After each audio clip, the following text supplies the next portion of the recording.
तो ये चीज़ें में सनोज जी पे ही डिपेंड हैं, वो जो डिसीजन लेंगे वही होगा। जब मैं रिलेशन में आई तो मुझे नहीं पता था कि सनोज जी मैरिड हैं। जब मुझे पता चला है तो बहुत सारी चीज़ें निकल चुकी थी। अगर वो मुझे छोड़ना चाहते हैं तो मैं राजी राजी डिवोर्स दे दूँगी। तो मैं खुद को बर्बाद करना चाहूँगी, लेकिन किसी और महिला को कभी नहीं। आपको तो कोई और भी मिल जाएगा, है ना, अच्छा मिल जाएगा इनसे, अच्छा बढ़िया, आप अपनी लाइफ अच्छी जियोगी।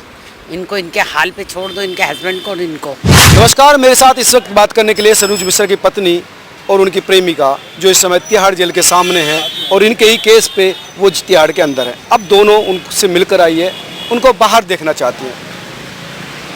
आपकी ही कंप्लेंट पर वो अंदर थे जी अब आप उनसे मिलकर आई हैं। जी नमस्कार, मैं पूजा शर्मा जी। मैं अभी तिहाड़ जेल के बाहर हूँ।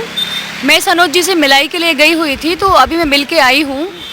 बट दुख मुझे इस बात का है कि उन्होंने मुझे बताया कि उनको बहुत ज़्यादा प्रॉब्लम हो रही है वहाँ, और भी जो कैदी लोग हैं वो बहुत परेशान कर रहे हैं, बहुत मेंटली टॉर्चर कर रहे हैं, क्योंकि जो न्यूज़पेपर वहाँ आते हैं तो सब उनको रेपिस्ट करके चिढ़ा रहे हैं, गालियाँ दे रहे हैं, टॉर्चर कर रहे हैं।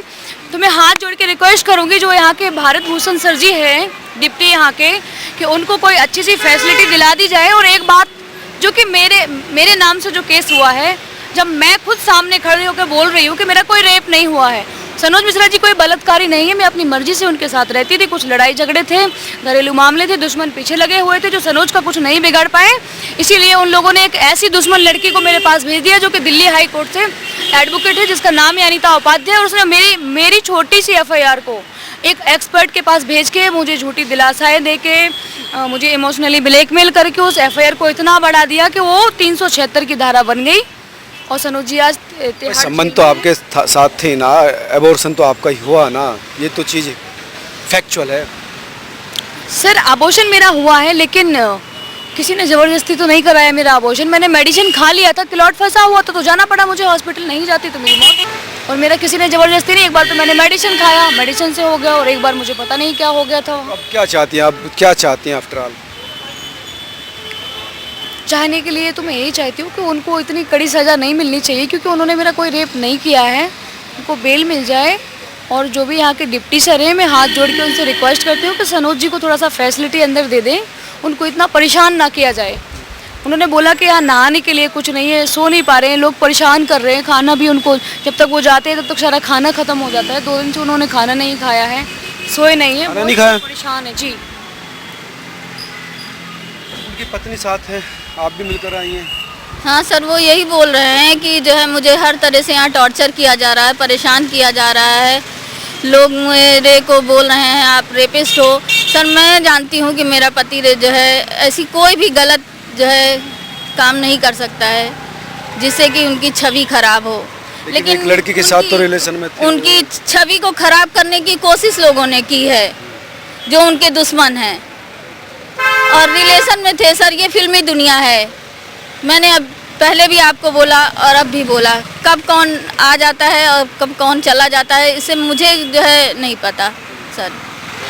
अब वो आपको तलाक देने की बात कर रहे हैं कि वो पूजा के साथ शादी होगी, आपको तलाक दिया जाएगा। सर उन्होंने तो मुझसे अभी ऐसी कोई बात नहीं कही है, और अगर कहते हैं तो मैं जो है देखती हूँ कि मेरा डिसीजन उस समय क्या होता है। कैसे करेंगे आप? भाई शादीशुदा हैं, 2 बच्चों के पिता हैं, वो कैसे तलाक दे दे? मेरी बात सुनिए, मैं एक हिंदू लड़की हूँ, मैं किसी का घर भी बर्बाद करना नहीं चाहती हूँ। एक तरफ मेरी भी लाइफ है, एक तरफ किसी और की है, तो मैं खुद को बर्बाद करना चाहूँगी, लेकिन किसी और महिला को कभी नहीं। जब मैं रिलेशन में आई तो मुझे नहीं पता था कि सनोज जी मैरिड हैं। जब मुझे पता चला है तो बहुत सारी चीज़ें निकल चुकी थी। लेकिन धोखा दिया ना आपको उन्होंने, सनोज ने भी गलत कहा ना आपसे? नहीं, मैंने कभी पूछा नहीं, क्योंकि मुझे बिलीव था। ऐसा नहीं हो सकता, टालती रही बात। उम्र का अंतर है दोनों के बीच में। सर तो जरूर हुआ, ऐसा तो नहीं हो सकता कि भी आपको पता ना हो। हर लड़की यही पूछती है। बट मैंने नहीं पूछा सर, मेरी बात होती रही, मैंने कभी मैं वहाँ तक गई नहीं, क्योंकि मैंने सोचा ही नहीं था कि ये मैरिड होंगे या नहीं होंगे, क्योंकि हमेशा वीडियो कॉल पर रहते थे, मेरी बातचीत होती थी, तो मुझे नहीं कभी ऐसा लगा। तो अब क्या है भाई, शादी तो नहीं, 2 पत्नियां तो एक साथ कोई हिंदू व्यक्ति नहीं रख सकता। जी अब मैं- आपका डिसीजन क्या होगा? मैं अपने धर्म को मानती भी हूँ और जानती भी हूँ और बहुत ज़्यादा अपने धर्म पे चलती भी हूँ। तो मैं खुद नहीं चाहूँगी कि दो दो बीबियाँ किसी की भी हों। तो मैं अपनी कुर्बानी दे सकती हूँ लेकिन किसी को दुखी बिल्कुल भी नहीं करूँगी। अब निर्णय क्या रहेगा आपका? मेरा निर्णय तो यही रहेगा कि सबसे पहली बात तो ये है कि सनोज जी की बेल हो जाए, वो बाहर आ जाएं और शादी अपना को लेकर डिसीजन relation- वो अपना डिसीजन खुद लेंगे। भाई वो डिसीजन ले, लेकिन आपका डिसीजन क्या होगा? वो कह रहे हैं कि नहीं छोड़ेंगे वो। वो नहीं छोड़ेंगे तो मैं साइड हो जाऊंगी। जी ये निर्णय कहीं बेल कराने तक का ही तो नहीं है, फिर डिस्प्यूट हो दोनों में? नहीं, बिल्कुल नहीं, पलट तो नहीं जाओगे फिर?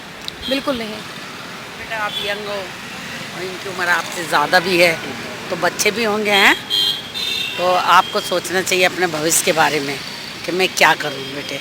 आपको तो कोई और भी मिल जाएगा, है ना, अच्छा मिल जाएगा इनसे, अच्छा बढ़िया, आप अपनी लाइफ अच्छी जियोगी। इनको इनके हाल पे छोड़ दो, इनके हस्बैंड को और इनको। मेरे तो यही गुजारिश है आपसे, आप बच्चे हो मेरे, मैं तो यही बात कह सकती हूँ आपसे और कुछ नहीं। एक वो समझदारी वाला फैसला कह सकते हैं, सजेशन है आपका, जो खड़ी सुन रही थी आपकी बात। जी बट बच्चे किसी के होते हैं, किसी के होके भी नहीं होते हैं, फ़र्क इतना होता है। लेकिन समझदारी यही है कि हम किसी को ज़बरदस्ती हासिल नहीं कर सकते। दुनिया की सारी चीज़ें हम हासिल कर सकते हैं लेकिन प्यार मोहब्बत और इंसान को हम ज़बरदस्ती कभी हासिल नहीं कर सकते। तो ये चीज़ें में सनोज जी पे ही डिपेंड हैं, वो जो डिसीजन लेंगे वही होगा।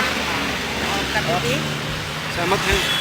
सर इस बात से मैं भी सहमत हूँ। अगर वो मुझे छोड़ना चाहते हैं तो मैं राजी राजी डिवोर्स दे दूँगी। चाहते हैं कि अब उनको जमानत मिल जाए, बाहर आ जाएं वो? सर कौन पत्नी नहीं चाहेगी जिसके ऊपर गलत आरोप लगाए गए हों, लोगों ने फंसाया हो। मैं जानती हूँ उन लोगों को कि किस तरह से कितने गंदे लोग हैं।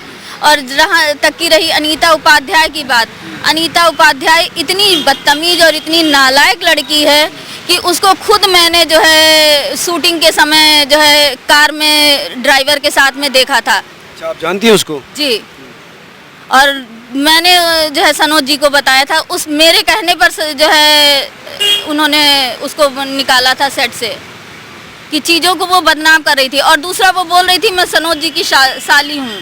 अरे मेरी बहन होने का तुम दावा कर रही हो इस तरह का कैरेक्टर लेकर के। ये बहुत महत्वपूर्ण है। हाँ, दो बेटियां हैं। दो बेटी हैं तो देखो उनका भी पालन करोगे, उनकी भी लाइफ खराब होगी। आप जब उनको छोड़ दोगे, शादी करोगे, कल तो पापा को जरूर पूछेंगे, स्कूल जाओगी पापा को जरूर पूछेंगे स्कूल वाले भी। देखिए ऐसा नहीं है कि उनके पास पापा का नाम नहीं है। मगर हाँ। देखते भी हैं, शादी होती है जब भी बुलाते हैं, सगाई होती है जब भी बुलाते हैं।